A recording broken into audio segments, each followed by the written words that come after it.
April 24th, there's a conference in Morristown, New Jersey.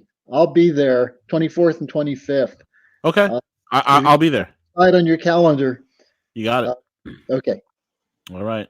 And we're live, folks. Welcome, welcome. It's the one and only V, the Grill Economist, and we have with us the man of the hour who needs no introduction. It is Harley Schlanger. And with that being said, Harley, how are you, sir? I'm doing fine. So far, the coronavirus has stayed a little bit outside of Berlin. That's good. That's good. Yeah, it's same here in New York. We had one person that has been found positive with the coronavirus here in New York, Harley, and that is an individual who just came back from Iran. And Yeah. it makes me say, what in the world? What were they doing in Iran to begin with? I thought there was a travel ban on them. Yeah. I don't know. Unbelievable. Unbelievable. Anyway, Harley, where do you want to begin? There is a nefarious agenda at play. How do you want to start this? You got the coronavirus. You have all sorts of shenanigans happening with the deep state. We have Erdogan on a mission of madness in the Middle East. A mission of madness in the Middle East, Harley. Where Yeah. do you want to start with this? Well, let's start with the coronavirus because there are a couple points I'd like to make. And one of them is until we know more about it, we have to be a little bit cautious. But the attacks on President Trump, as though somehow he's responsible for the possibility of a pandemic outbreak, is just outrageous. I mean, the idea that the United States is not prepared because Trump has an ego is completely wrong. The reason we're not prepared is the same reason no one else is prepared because of neoliberal economics, because of globalization, because of this idea that we can tear down our physical economy and buy whatever we need based on credit. And so we don't have redundancy in the healthcare system anymore. So if there is a serious outbreak in the United States, it has nothing to do with whether we had testing kits ready 2 days later than we needed or a week later than we needed. It's that we didn't have anything in place because the for-profit healthcare system, the corporate control of hospitals, pharmaceuticals, and so on.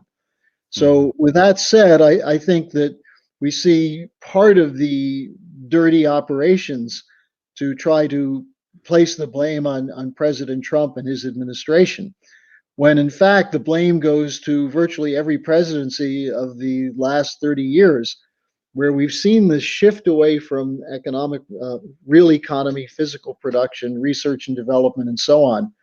I mean, the fact that 90% of American pharmaceuticals that we use are produced overseas in itself Right. is a scandal.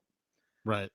So, I think people ought to get their heads screwed on straight and recognize that it's globalization that's the problem. Now, Yeah. Bruno Le Maire, the finance minister of France, just said this could be a game changer when it comes to globalization. He was one of the leading cheerleaders for the last few years in France for globalization. So there are some people who are waking up and realizing maybe we've gone too far. But to start with, we do need something that was announced over the weekend. The Defense Production Act of 1950 is being imposed by the Trump administration. And what that means is that you treat this as you would a war. That is, that if you need something, you put that in the front of the line for production. Right. That's obvious. It makes sense. Sure. Now, that in itself won't solve the problem. We've got to get rid of this Federal Reserve funny money system. Got to put a break on the investment bankers. No more bailouts, no more bail-ins. Writing down the bad debt or writing it off, and then having credit extended into the banking system from the Treasury Right. for production. And this includes infrastructure because one of the things that's needed in a health crisis, and not just in a health crisis, but generally, is water management, competent water management, transportation, hospital beds. I saw a report that showed that we are down 22% the number of hospital beds we have in this country compared to the 1970s. Oh, that's good, Harley.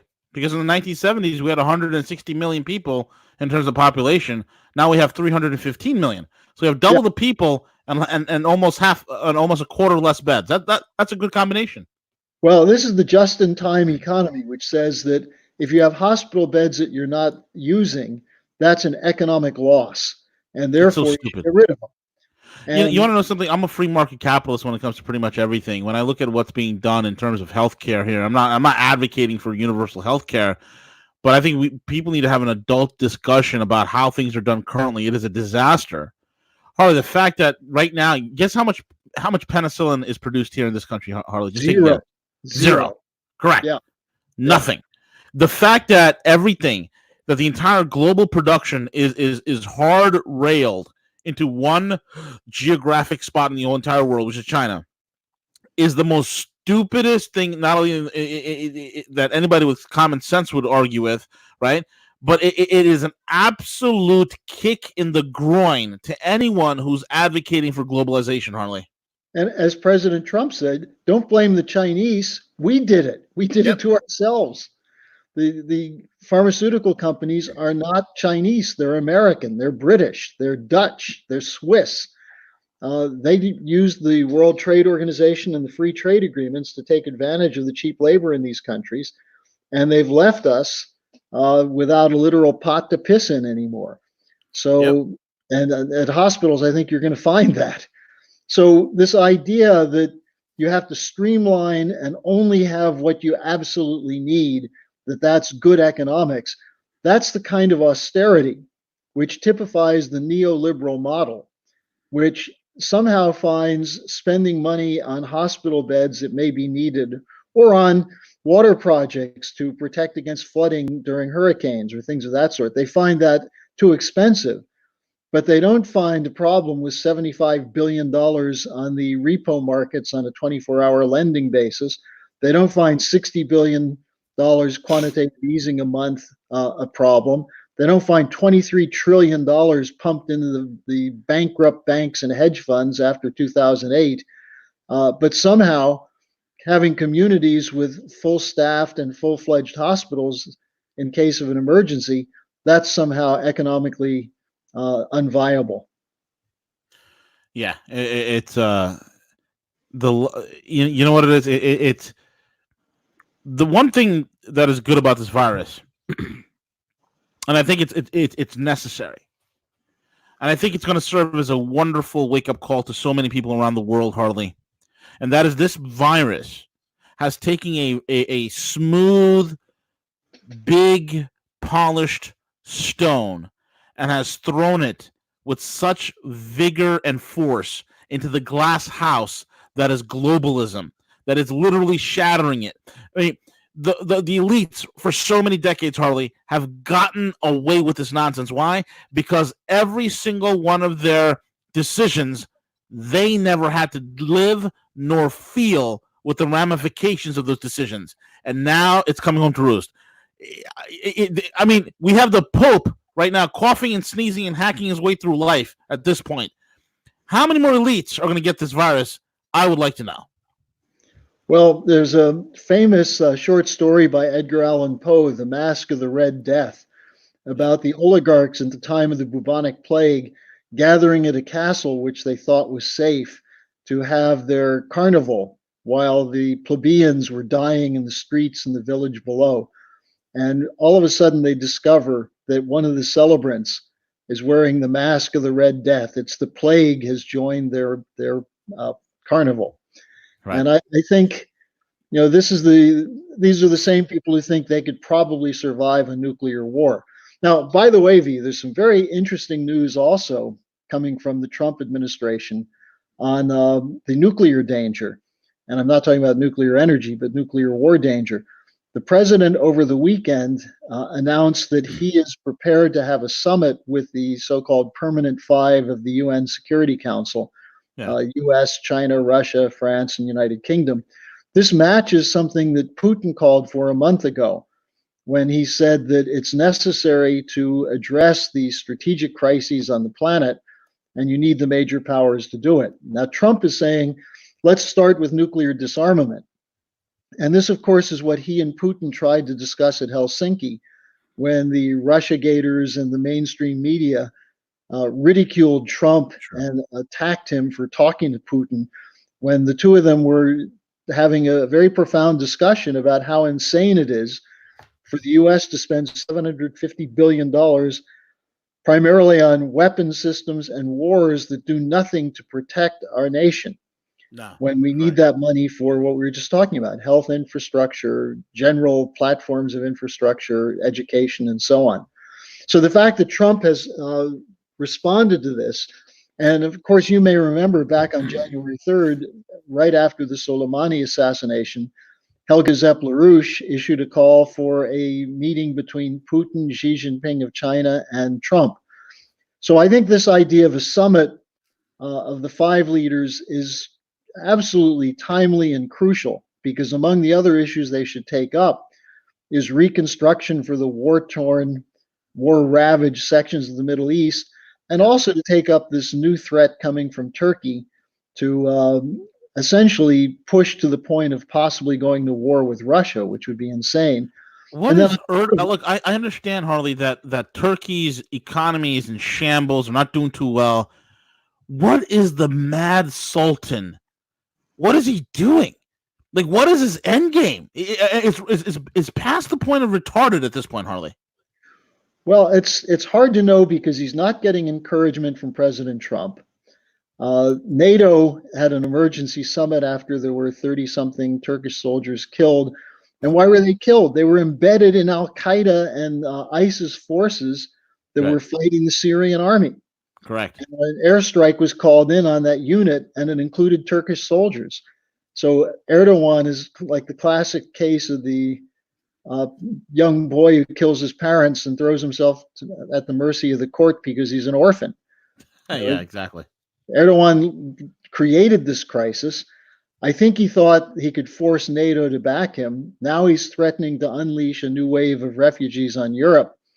And among other things, the Greek government, which has no money to house extra refugees, and I'll tell you, They there's just no burned down a refugee center last night in Greece. yeah. Well, there's no appetite in Europe for a new wave of No. refugees. So Erdogan thinks he's going to get NATO to back him up by threatening to unleash a wave of refugees. This is the most cynical kind of game he could play.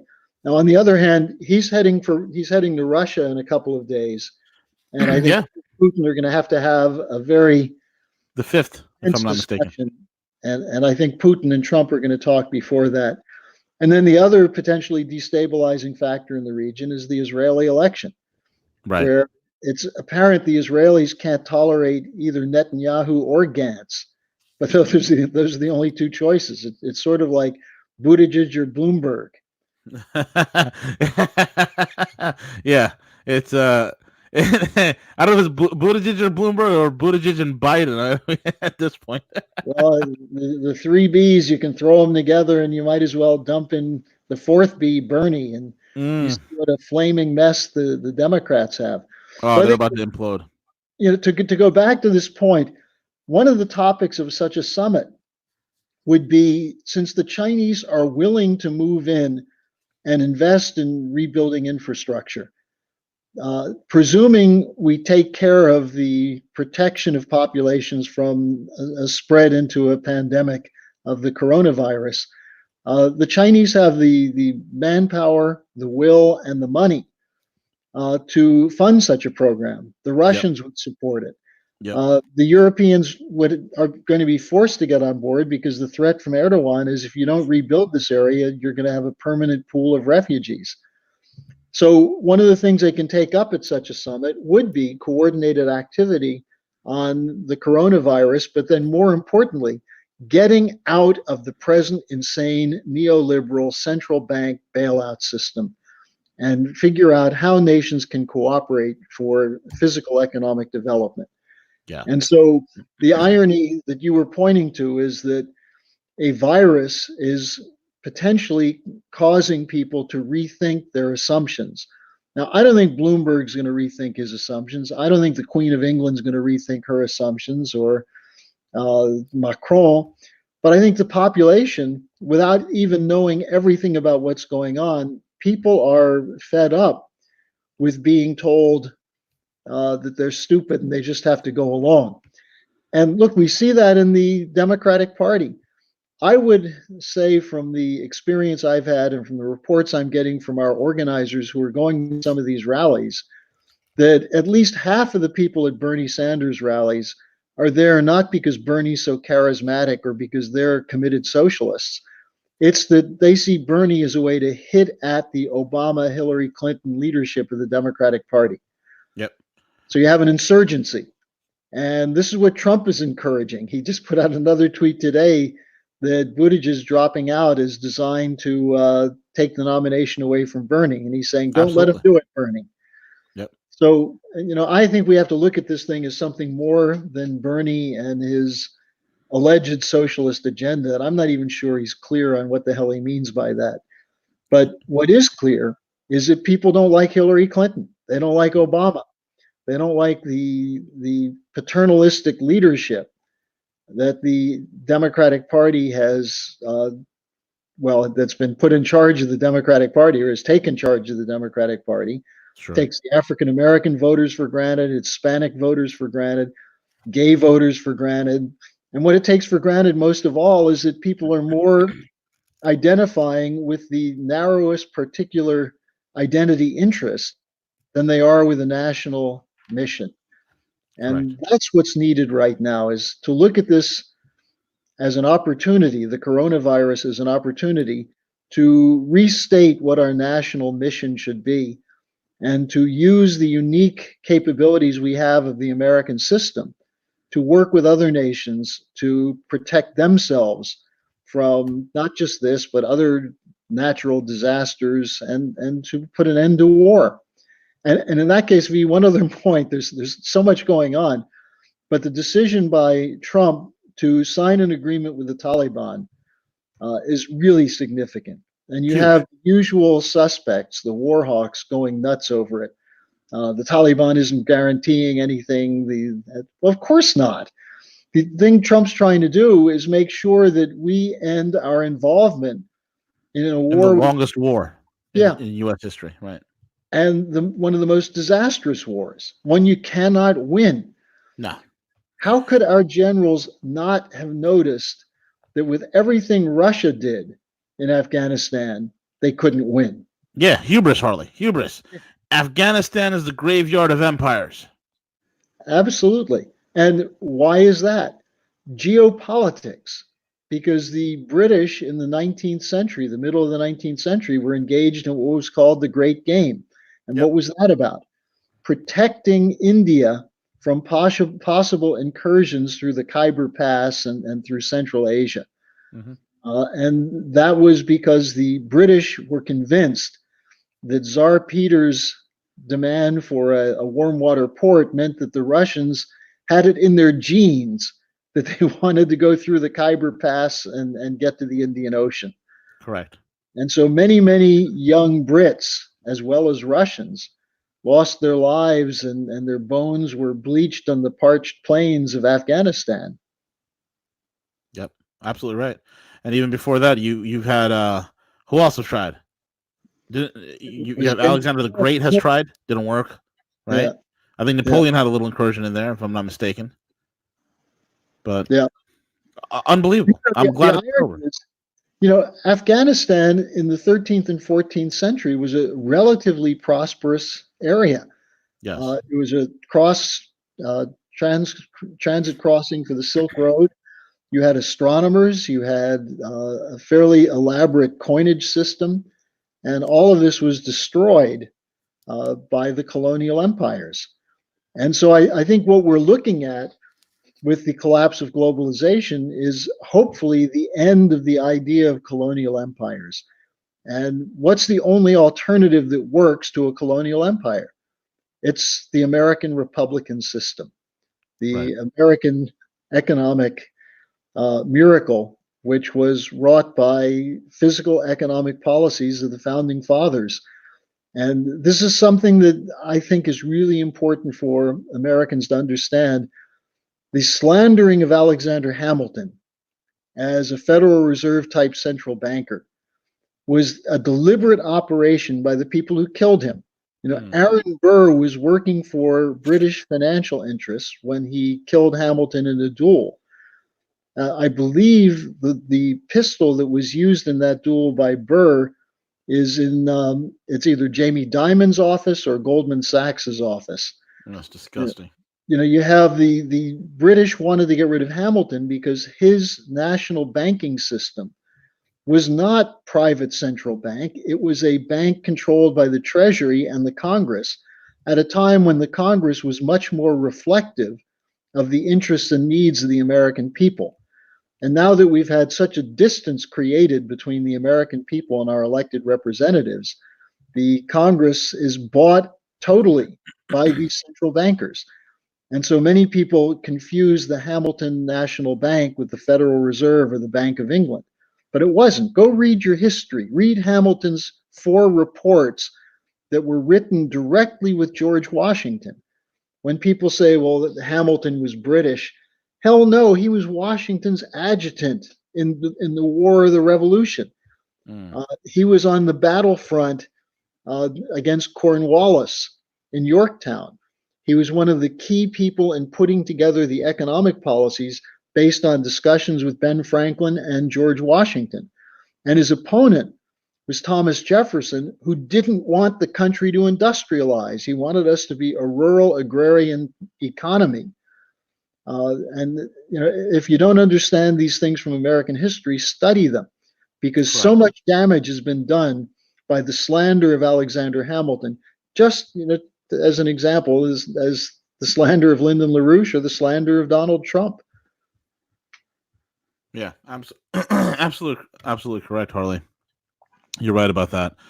When we look at how things are playing right now, there's so many things that need to be understood, and I'm hoping that one of the silver linings is that this virus will allow us to take a very good, long, and hard look at our economy and how it's run. Because I'll tell you right now, even though the impact to actual human health is going to be absolutely minimal, okay, the economic impact. I mean, this morning I was on a call with one of my guys who's a former Goldman guy, high up there. He used to work directly with the Bushes on procuring certain commodities. And one of the things that we were discussing was the revisions that have to be done with PE rate, with profit earnings reports, PE reports, and all these things that get redone, because now the cancellations and the impacts are starting to happen in travel, in gatherings, and businesses, and this, that, and the other. So many things are starting to change. People are, for the first time, Harley, are starting to take a look at how did we get here? Why is it that we don't even have penicillin made in this country anymore? What's going on? How come we can't get medical masks? How come there's only 75,000 testing kits? I mean, this is the kind of stuff people are finally asking this question. So this virus is both a blessing and a curse. Well, and it comes back to the question of physical economics. Right. Because, it's one thing that if you have a stock market that is based on something that's real, the actual earnings of companies and the need of companies for credit to launch new lines or to fund research and development or things of that sort. When the stock market has some connection to the real economy, then it's good for people to have an opportunity to make some money while they're contributing to the general good. Right. But when the stock market becomes a thing in itself, a money-making scam, especially run by the people who run the trading of the financial instruments, and when financial instruments can be created through securitization and financialization that have no relationship whatsoever to anything real and physical, that's one of the lessons of this whole period. That the idea that economic health shows up in the value of a stock when it's a stock that's been appreciating while the company's profits are dropping. This is something that is pretty new. I mean, it may have been similar in the 1920s leading up to the crash in 29. But in the modern period, you had a shift in economic thinking away from what does this do for the physical economy, which includes standard of living issues, affordability of housing. Can people afford health care and things of that sort? The separation between the physical production and the monetary valuation, which LaRouche summed up in his triple curve theory, which shows the hyperbolic expansion of both monetary and financial aggregates. And the third curve is the collapsing curve of physical production. That's what he was talking about in the late 1990s. Right. And that's why he was able to forecast the 2008 blowout. And that's why today our organization is pushing this idea of LaRouche's four laws based on the American system of physical economics. And if people want to read more about it, you can go to our website, larouchepac.com. My article this week is provocatively titled, "Don't Blame the Coronavirus for the Collapse of the Financial System." It may be the trigger, but it's also caused by neoliberal economics, because if we didn't have neoliberal economics, if we had sound economic policy, we probably would have the healthcare redundancy to contain the virus in a very early stage. We wouldn't be in this situation where we're nervous that we may not have caught it in time. Yeah.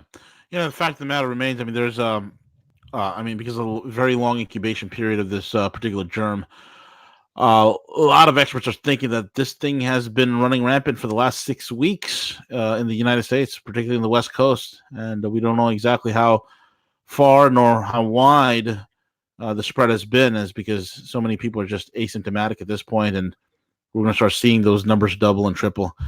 But let not your heart be troubled, folks. As long as your immune system is strong, as long as you are taking care of yourself, you don't have any underlying health issues, and you catch it early, you're going to be okay.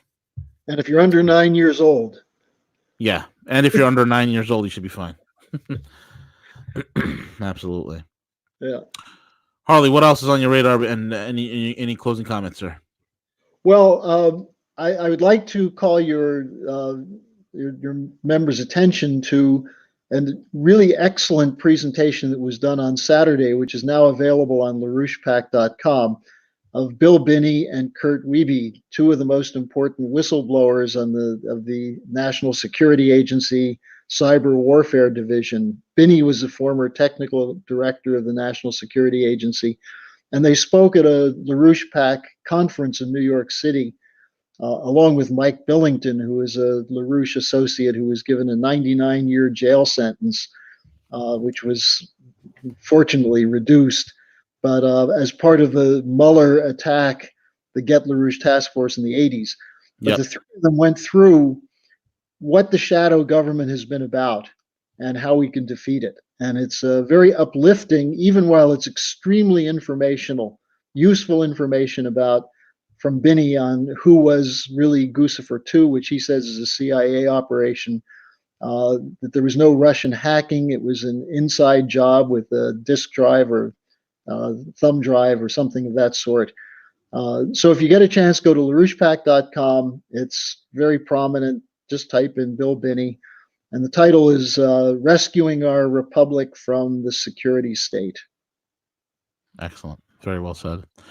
Harley Schlanger, thank you so much for being on, folks. You can go check out his work again on theschillerinstitute.org, theschillerinstitute.org, and larouchepac.com. And with that being said, folks, enjoy your week. And Harley, thank you for being on. See you next week.